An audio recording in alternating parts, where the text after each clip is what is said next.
Hallo, ek is Dr. Serrani Simmington. En kom ons gesels 'n bietjie oor tegnologie. Ons almal weet dat ons 'n goeie balans moet hê tussen tegnologie en saamleestyd. Ons weet dat kinders se breine regtig bou wanneer hulle koneksie oomblik het met mense in hulle lewens. Vir maatskaplike werkers wat altyd hierdie avontuur met ouers vergesel in hulle opleiding en in hulle begeleiding van ouers, is dit ook belangrik dat hulle moet weet watter tegnieke om vir ouers te kan aanleer en te kan wys maak. Ons weet dat wanneer ons inligting het oor tegnologie, ons regtig kan goed doen en goed wees vir ons kinders.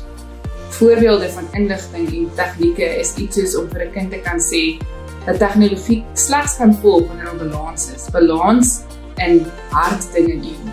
Is daar vriende, familie en hartsake wat hulle eers met mekaar tyd spandeer? Of kan hulle eers 'n bietjie gaan spring op 'n trampoline en met die hond gaan stap en vir hulle lywe goed wees? En dan natuurlik ook hulle breine, so 'n bietjie huiswerk doen, so 'n bietjie dink, en so 'n bietjie puzzle bou.